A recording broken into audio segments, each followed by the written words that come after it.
रामकृष्ण हरी मंडळी, तर आज जो ब्लाऊज शिवणार आहे ना, तो ब्लाऊज वेगळ्या म्हणजे स्लीव्ह जी आहे ना ती वेगळ्या पॅटर्नची आहे. आता हे जे कटिंग आहे ते मी रात्रीच करून घेतलेलं आहे आणि स्लीवचं जे मेहनत आहे ना ती रात्रीच करून घेतली. प्लेटला प्लेट मी जोडून घेतलेले आहेत. मोबाईलवर जर काय बघितलं ना ते पहिलं मला शिवावंसं असं वाटतं. माझ्या शिवमचं एक जॅकेट होतं आणि त्या जॅकेटचं मी स्लीव शिवायचं म्हणजे जॅकेटचा ब्लाऊज शिवायचा विचार केलेला आहे. तर अशा पद्धतीने मी याला सगळ्या पिना वगैरे अटॅच करून घेतल्या आणि पिना अटॅच करून घेतल्याच्यानंतर प्लेटला प्लेट असे लावून घेतलेल्या आहेत. याला काय म्हणतात मला माहीत नाही, पण ट्रेंडिंग स्लीव्जमध्ये येतं हे, त्यामुळे मग मी म्हटलं शिवमचं जे जॅकेटचं आहे ते असं आपण शिवून पाहावं. त्यानंतर सगळ्या पिना वगैरे सगळ्या काढून घेतल्या आणि प्लेटला प्लेट ह्या वेगळ्या जोडून घेतलेल्या आहेत प्लेट अस्तरवर. आणि त्यानंतर तुम्हाला सांगते, तुम्हाला जर दोरी हवी नसेल ना तर पहिलं 1 इंचावर ना खाली मार्क करून घ्यायचं आणि 1 इंचावर अस्तर जोडून घ्यायचं आणि अस्तर पलटी करून घ्यायचं. परत त्याला वरून एक दापटीप घ्यायची, दापटीप देऊन घ्यायची आणि त्यानंतर अस्तर पलटी करायचं. आणि अस्तर पलटी केल्याच्यानंतर आता हा मी वी गळा केलेला आहे. अस्तर पलटी करून घ्यायचं आणि अस्तर पलटी केल्याच्यानंतर परत त्याला चौकोनी अस्तर जोडून घ्यायचं. पण पहिलं जे आपल्याला करायचं आहे ना तिथं 1 इंचवर कुठलाही गळ्याचा तुम्ही आकार द्या आणि 1 इंचावर अशा पद्धतीने अस्तर पलटी करून द्यायचं. आता ह्याला आपल्याला करायचं आहे पायपिंग, म्हणजे पायपिंग तर नाही म्हणता येणार, पण आतून पट्टी लावायची आहे. अशा पद्धतीने चौकोनी परत जोडून घ्यायचं आणि जोडल्याच्या नंतर चारी बाजूनी जोडून घ्यायचा. जोडल्याच्या नंतर मी हे पाठीमागचं जोडून घेतलं आणि फ्रंटचा पार्ट तयार करायला घेतला आहे. त्यानंतर पहिलं फ्रंट आणि बॅक पार्ट दोन्ही जोडून घेतले आणि त्याला प्रिन्सेस कट मी जोडून घेतलं दोन्ही व्यवस्थित. आणि तुम्ही म्हणाल की ह्याचंच कापड घ्यायला अस्तर का शिल्लक नाही राहिलं, कारण हे जॅकेटचं बनवल्यामुळे माझ्याकडे कापड शिल्लक राहिलेलं नव्हतं.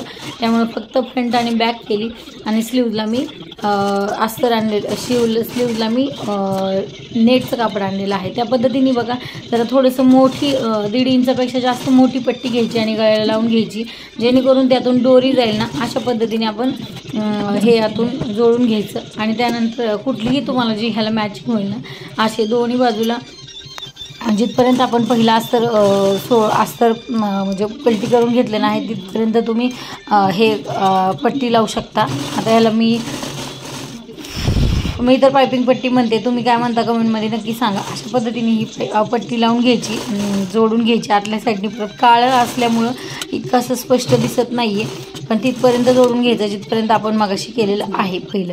आणि नंतर दोरी आणायची, दोरी यातून वळून घ्यायची. आता जे पहिलं स्लीवचं जे काम होतं ते मी म्हटलं पहिलं ह्याला फिनिशिंग देऊन घ्यावी, असं जी छान अशी कटिंग करून घेतली आणि दोन्ही स्लीव्ज तयार करून घेतलेलं आहे. आता जे कापड शिल्लक होतं ना, दोन्ही स्लीव्ज तयार झाल्याच्यानंतर जे कापड शिल्लक होतं माझ्याकडं ते कापड म्हटलं बॅक आणि फ्रंटच्या नंतर ह्या पट्ट्या ज्या शिल्लक राहिल्या त्या कॉलरच्या वगैरे त्याही तर मी जोडून घ्यायचं ठरवलं, म्हणजे जेणेकरून ब्लाऊजचं फ्रंट आणि बॅक आणि दोन्ही सोबत हे असं होऊन जाईल. अशी याला एक पट्टी जोडून दोन्ही स्लीव्ज मी तयार करून घेतलेल्या आहेत, ते तर तुम्हाला दिसत आहे. त्यानंतर याला मोती वगैरे लावायचे होते.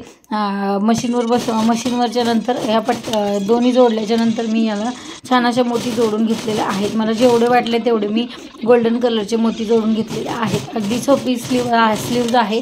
आता नेटचं कापड असल्यामुळे इतकं मला वेळ नाही लागला करायला, पण थोडंसं हे जे मिचू वगैरे जे कापड आहे ना त्याने थोडंसं वेळ लागेल. तर जे आपण बनवून घेतलेलं आहे त्याच्यामध्ये डोरी वळून घ्यायची.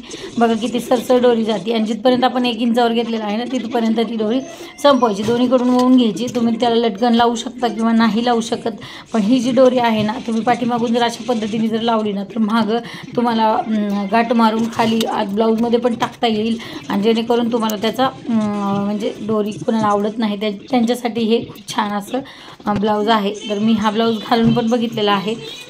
त्यानंतर शोल्डर जोडून घ्यायचे दोन्हीकडचे. अगदी बेसिक आहे. फक्त हे जर सांगायचं म्हटलं तर स्लीव्ज आणि हे बॅकचं दोन्ही वेगळं आहे, पण बाकीचं तर सगळं नेहमीप्रमाणे आपण ब्लाऊज शिवतो तसंच शोल्डर जोडून घ्यायचा. मी 1/2 इंचावर कोपऱ्याला डीप गळे जर असले ना तर 1/2 इंच गळ्याला जास्त घेऊन उतार देऊन शोल्डर जोडून घेते. आणि तुम्ही कसं शोल्डर जॉईन करता तेही कमेंटमध्ये नक्की सांगा. आणि नेहमी मला तर दोन्हीकडून शोल्डर जोडल्याच्या नंतरच मला पायपिंग करायला किंवा इतर काही करायला आवडतं, पण आता इथं फ्रंट आणि बॅक दोन्ही वेगवेगळं केलं आहे त्यामुळे मी नंतर जॉईन केलेला आहे. शिवमच्या हा कोटचा जो ब्लाऊज आहे ना इतका छान झालेला आहे. तसं तर मला हा ब्लाऊज आईला शिवायचा होता, पण आईला माझ्या काळ आवडत नाही, त्यामुळे मग मी ठरवलं की मी स्वतःसाठीच हा ब्लाऊज शिवेल. 1-2 वेळा घातला तरी ठीक आहे ना. अजून तर काही मी घातलेलं नाही आहे. त्यानंतर व्यवस्थित अशी फिनिशिंग देऊन समोरच्या भागाला अर्धा इंचावर गोलाई जास्त आली पाहिजे अशा पद्धतीने स्लीव्ह जोडायला घ्यायची. स्लीव्ह इतकी सुंदर दिसते ना, तुम्ही नक्की ट्राय करा. फक्त काळा असल्यामुळे मला इतकं ह्याच्यामध्ये स्पष्ट दिसत नाही आहे आणि तुम्हालाही ते कदाचित दिसत नसेल. दोन्ही बाजूनी मी तर म्हणजे मध्यभागी पहिलं स्लीव्स ठेवते आणि त्यानंतर मागून पुढून जॉईन करून घेते. तुम्ही डायरेक्ट जॉईन करता की मधून करता तेही कमेंटमध्ये नक्की सांगा. आणि व्हिडिओ आवडला असेल तर लाईक करा, शेअर करा आणि कमेंट करायला विसरू नका. यात जर काही चूक होत असेल तर तुम्ही मला तेही कमेंटमध्ये सांगू शकता. खूप सारे ब्लाऊज माझ्याकडे आता, जसं मी सोशल मीडियावर टाकते ना ब्लाऊज शिवायचे, तेव्हापासून माझ्याकडे खूप सारे ब्लाऊज येतात शिवायला.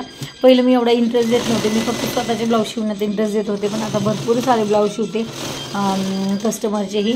आणि ठीक आहे, अजून काय तर दोन्ही अशा पद्धतीने मी स्लीव्ह जोडून घेतलेल्या आहेत. आणि त्यानंतर हुकपट्टी लुकपट्टी तयार करून घेतली आणि काळच असल्यामुळं त्यामुळं दिसत नाही. तर अशा पद्धतीने असे स्लीव्ह तयार झालेले आहे.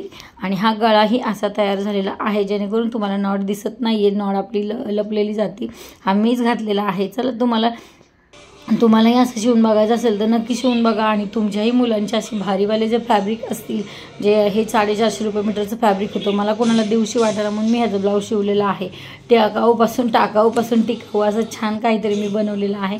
चला, तर आवडलं असेल तर लाईक करा, शेअर करा आणि मेन म्हणजे सबस्क्राईब करायला विसरू नका. आणि असं ब्लाऊज तुम्ही नक्की शिवून बघा. राम राम, जय संताजी, बाय. चलो.